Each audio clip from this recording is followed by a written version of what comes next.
So you talk a little bit about the technology product death spiral, which dun dun dun sounds awful. What is it, and how can we avoid it at all costs?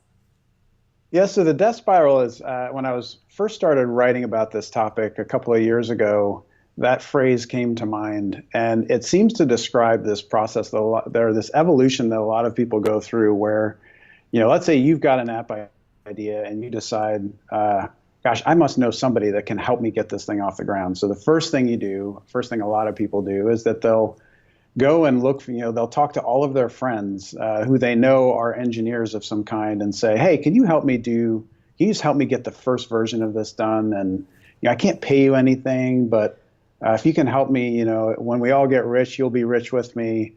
And, so that's like stage one of the death spiral, because what inevitably happens is your friend has a life. And when your friend has to choose between sitting at home on a Friday night and working for nothing, or going out with their friends, they're going to choose to go out with their friends or their other work, their actual day job takes over, and they get busy.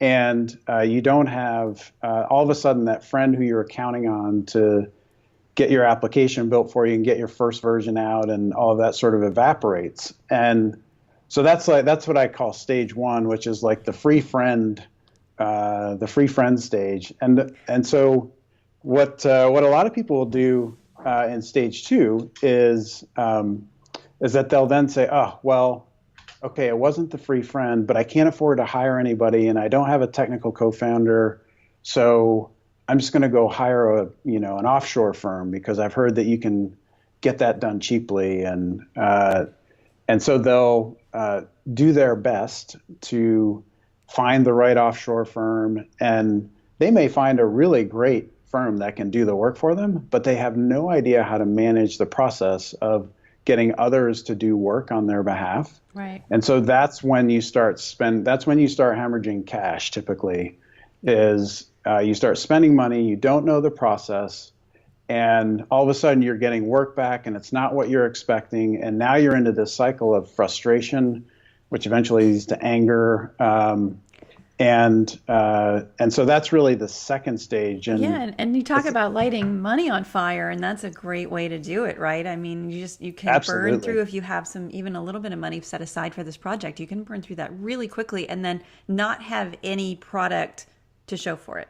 Just have a bunch of That's right. code And maybe so, that's not finished and yet. that's the worst. That's the worst feeling, is to have to put money into something, and then 6 weeks later, 8 weeks later, or sometimes 6 months, 12 months later, you've gone a number of iterations on this cycle, and you still don't have the thing that you thought you were going to have. You still can't put it in the app store, or have users sign up for trials or anything like that. So it's incredibly frustrating Yeah. as somebody who doesn't understand why it's going sideways, to be in the middle of this process and not know what to do next and Yeah. how to stop the bleeding.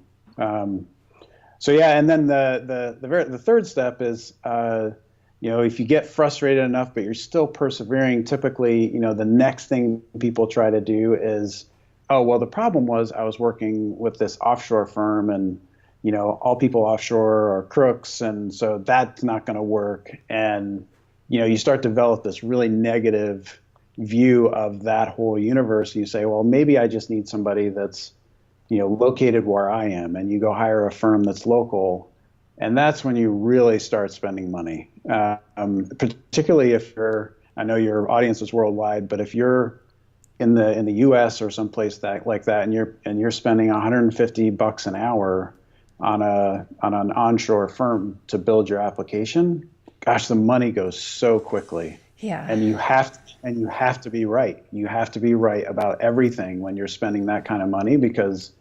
$100,000 goes very quickly in that environment. Yeah, and then I mean, even if you had that much money to spend on this app in the first place, then you have nothing left for iteration. So whatever That's right. you get. What do you do That's when you need to add a feature or change something around or pivot a bit? Yeah, yeah, and if you were wrong about any of it, or things like marketing, right? I need to be able to create awareness for my application, and I've got no money left for that. So great, I have a product, but anybody can build a product. I have to have users in order to turn it into a business. Yeah, yeah. Okay. So is that the full death spiral, or is there a stage four? Because That I'm is, already scared. yeah. Stage four is not written about because that's the crying in your beer phase. That's the updating your resume stage and going Oh, they're back to going work. back to the day job. No, we hate that. No, no, no, no, no, no. That's a There death spiral probably right is a there. stage four that's something like now I just need to go find a technical co-founder. That's probably stage four.